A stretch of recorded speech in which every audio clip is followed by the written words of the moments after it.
Are you stuck in the 45 to 50-minute zone, wondering what it'll actually take to break that 40-minute 10K barrier? Hitting sub 40 puts you in rare company among the top 2% of all runners, but the path isn't always obvious. So, I'm going to show you exactly how to train smarter, race it intelligently, and finally take minutes off your time, even if you've been plateauing for months. I'm Russ. I run the 10K in 35 minutes and getting quicker, and 2:43 marathon as well. And in today's video, I'm going to show you exactly how to train for and execute that sub 40-minute 10K. So we've got a jam-packed video for you guys. By the end, you're going to know exactly what kind of shape you need to be in to pull it off, how to progress quicker and more efficiently than you are at the moment, and then how to put it all together on race day.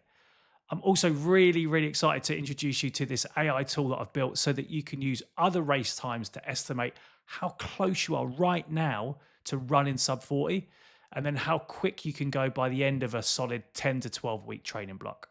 When I first started running properly around 2 years ago or so, I remember that 40-minute 10K as like the holy grail that I thought I'd never get to.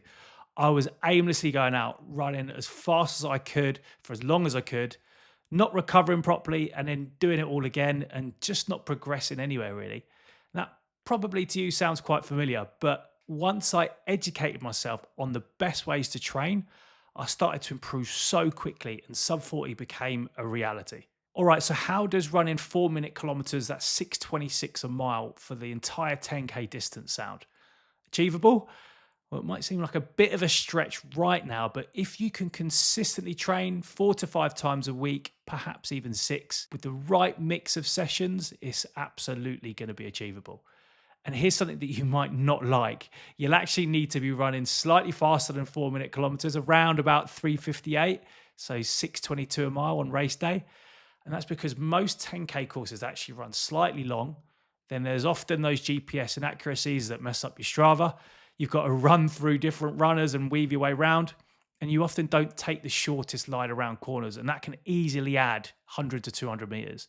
And that can be the difference between you running a 40:05 and a 39:55. So make sure you practice running those tangents and stay as efficient as you can on race day. More about that to come. So what kind of fitness do you need before you even start a sub 40 training block? All right, so this is where I'm really excited to introduce you to the AI race tool that I've created. And this is a race time equivalent calculator based off of the VDOT calculator, which is by Jack Daniels, and it's quite an industry-wide and well-known kind of formulaic calculator. Now, if I was to want to run, let's say, the 10K in this circumstance in under 40 minutes, so 39:59. If we hit the calculate VDOT equivalent, it will give us the equivalent times that we'll need to be running either a 5K, half marathon, or marathon to be able to achieve that 10K sub 40. So if you can run a 5K in 19 minutes, 26 seconds, the likelihood is that you'd be able to achieve sub 40. Same for half marathon, 1 hour, 25 minutes, 56 seconds. Now, this is where the tool gets really cool and it's really unique and we can personalize it. Let's take my circumstances. So let's throw it out there. Let's say I'm running a 45-minute 10K at the moment and I'm 37. I am carrying a few too many kilos at 80 kilos for 185 centimeters and I'm somewhat unfit. Now, when we hit the calculate AI potential times, it's going to give us some equivalent times of where we could get to if we were to train for 10 to 12 weeks consistently in a good block using the information which I'm going to put through the rest of this video. So you can see it's put out a time of 39 minutes, which is the potential that I could get to after 10 to 12 weeks of training. What's also great with this as well is that it suggests a target weight range which we should look at just down here. And if we edit the weight range that we get into, the AI component takes into account all of that and will give us a different AI potential time. So 80 kilos probably carrying a little bit too much at the moment. If I drop that down, this time will change as well. So what I'll do, I'll put a link to this in the description bar below, and then I'll send you an email with the link so that you can play around with this tool as much as you like. Hopefully you find that quite useful. I'm also working on a couple of other AI tools to help you be able to run faster. So make sure you like and subscribe. The 10K is about 95% aerobic, but it's raced at around 5% faster than your lactate threshold pace. So it's right on the edge of your body's ability to clear lactate. So if you're outside of those times and those ranges, it's still possible, but you'll need a very, very consistent 10 to 12 week training block and a great race to pull it off. Most of your 10K will be spent around your aerobic threshold. And that's the point where you're working hard, but still in control.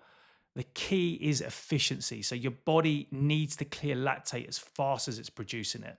And a good sign that your aerobic base is solid enough is if you can run about 10% slower than goal pace. So roughly about 425 to 435. That's 707 a mile to 720-ish a mile. If you can do that for about 45 to 60 minutes with your heart rate mostly in zone 3, you're on the right track. That means you've got the endurance to hold pace and recover quickly from the harder sessions within the block, and that's the foundation for 10K racing. That ability shows that your aerobic system, it can clear lactate efficiently, and that's what keeps you from blowing up when things get really tough in the kind of 8-9K mark of the race. But here's where the 10K really lives. It's on your lactate threshold, and that's the point just before your body starts accumulating lactate faster than it can clear it. And that determines how long you can hold your 10K pace. So you want to train just below that pace, roughly about 410, 420 kilometers, so 640 to 7-minute miles. Now, those types of runs, they teach your body to stay efficient under fatigue so that when you do hit 7 or 8K in the race, you're still in control rather than hanging on for dear life. Now, come race day, you'll be running slightly faster than that and sitting right on the limit of where your body's lactate clearing ability is. Once you cross that threshold, if you cross it too early, you'll likely blow up. But you want to kind of flirt with it in the right way in your training, and you'll be able to push it higher if you do, and then you'll be able to sustain your pace in the final few kilometers. So that's the physiology of how your body's going to handle the race, but preparing for it, that does require a bit of an investment. To break 40 minutes, you're going to need that structured, consistent 10 to 12 weeks of training. You don't need to run crazy mileage, but you do need to run consistently and run quality. Your easy runs need to be 2 to 3 times a week, and they should be zone 2 aerobic running, dead easy, 515, 545 kilometers, somewhere in that range. So 830 to 915 miles. And that will help build your aerobic base, and that will help keep that fatigue manageable over your training block. But then you should be doing a tempo or threshold session once a week. So something like 3 by 10 minutes, at 415 to 425 kilometers. So that's 650 to 707 a mile with 2-minute jogs in between. Then you'll have a speed workout or a VO2 max session. That'll be once a week as well. Intervals like 6 by 800 meters at 5K pace. So around 350 kilometers, 611 a mile with a 90-second recovery, or a classic 5 by 1K at race pace. So 358, remember, or 622 a mile with 90 seconds jog. I personally prefer running slightly faster than your target race pace so that on the day your running economy is there and race pace actually feels slightly easier. But a mix of the two is a good idea. Then you've got your long run once a week. So 12 to 16 kilometers at an easy pace, occasionally finishing the last 2 to 3 kilometers near that 440 to 450 kilometer mark. So 731, 748 miles to stimulate that strong finish towards the end of your race. It's all well and good saying that, but how would that actually fit into your week? Well, this is how my week would look. On a Monday, I would take a rest day or take it very, very easy. On a Tuesday, always your speed session is a VO2 max session on a Tuesday. Then on a Wednesday, you could be looking at doing another easy run. Thursday, your threshold or tempo.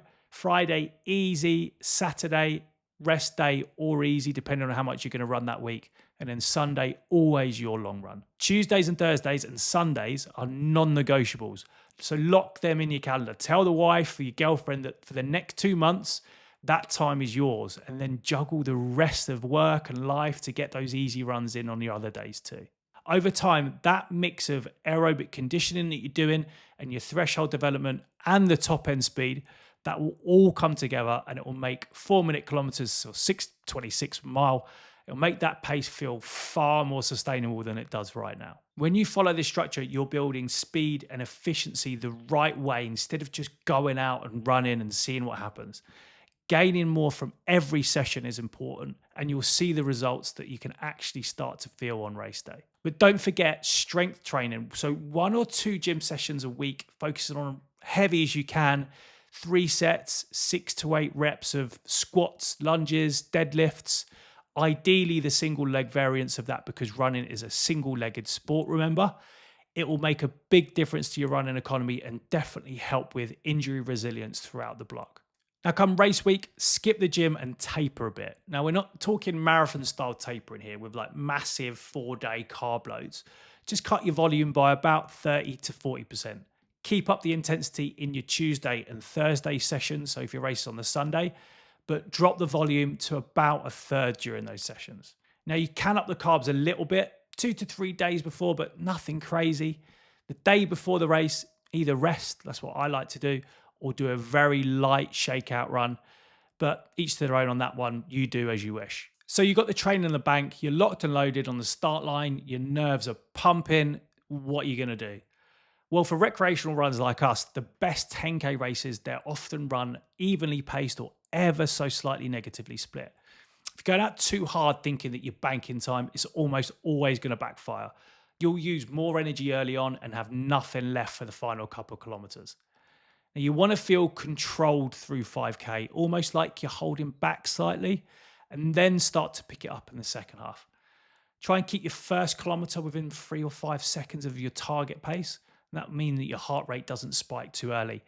And if you can hold your goal pace through to about 8K, you can always dig deep and find that other gear for the final push to the line. And trust me, nothing feels better at that point than when you're closing strong around others and they're fading and you're taking over. But guys, a sub 40 10K hurts. But in a predictable way, you're hovering right on the edge of control for most of the race. The key is learning to stay calm when your body starts to panic. I find the 10K the worst distance to run. And that's because you're on that cusp and then you're over threshold for quite a big distance. When you get through to like 7 or 8 kilometers, what I often do is I often think, what injury can I fake to the lads that means I can still bow out with my head held high? But don't worry, those kind of thoughts are completely normal. By the time you figure it out, you'll be at the final kilometer and the finish line will be in sight anyway. In your workouts, especially those threshold interval sessions, practice relaxing your breathing, keeping form smooth, keeping everything in control. That ability to stay composed when things get really uncomfortable, that's what lets you hold those 358s in the final couple of kilometers instead of fade into 410s. Chasing a sub 40-minute 10K is about belief, patience, showing up week after week. It's a milestone that represents genuine fitness and consistency. And once you hit it, you'll see a massive knock-on and benefits for every other distance that you race.